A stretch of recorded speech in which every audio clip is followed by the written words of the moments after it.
Hi friends, இன்றைக்கி 10th day weight loss சேலஞ்சில் இருக்கவங்க. இன்றைக்கி மார்னிங் பார்த்தீங்கன்னா நான் ஜீரக தண்ணி தாங்க குடிச்சிட்டேன். அப்புறம் சண்டே பார்த்தீங்களா, அதனால் இன்றைக்கி நான்வெஜ் தாங்க செஞ்சுருந்தேன். இது பார்த்திங்கன்னா நெத்திலி மீன் எடுத்திருந்தேன். அதனால் அதை குழம்பு வச்சுட்டு சரி கொஞ்சமாக பொரிச்சிடலாம் பசங்களுக்கு அப்படின்னு சொல்லி தான் பொரிச்சிட்ருந்தேன். அது என்னமோ இப்போல்லாம் ரீசன்ட் டேஸாக பார்த்தீங்கன்னாவே, ரீசன்ட் டேஸில் கொஞ்சம் ரொம்ப நாள் ஆகிடுச்சு, என்னமோ நான்வெஜ் சாப்பிடவே பிடிக்க மாட்டேங்குது. எனக்கு ஒன்லி வெஜ்ஜு சாப்பிட தான் பிடிக்குது. இது எப்படி சொல்கிறது, ஒருவேளை நம்மளே வாஷ் பண்ணி நம்மளே வாங்கிட்டு வந்து எல்லாம் பண்ணுறேன், அந்த மூஞ்சியில் அடிச்சதுன்னு சொல்லுவாங்க பார்த்தீங்களா, அதனாலேயே என்னவோ தெரில, எனக்கு என்னமோ இந்த நான்வெஜ் சாப்பிடவே பிடிக்கல. சிக்கன்னா மட்டும் ஏதோ கொஞ்சம் லைட்டாக எடுத்துக்க தோணுது. பட் இந்த ஃபிஷ்ஷோ மட்டனோ சுத்தமாக எடுத்துக்கவே தோண மாட்டேங்குது, ஏன்னே தெரியல.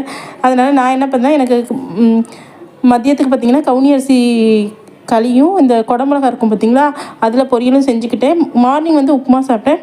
ஈவினிங்காக பார்த்திங்கன்னா 6:30க்கு இந்த க்ரீன் டீ தான் குடித்தேன். நடக்கலான்னு பார்த்தா என் பசங்க நடக்கவே இல்லை. இந்த டே இப்படி தாங்க போச்சு. வீடியோ பிடிச்சா லைக் பண்ணி சப்ஸ்கிரைப் பண்ணுங்கள். பாய்.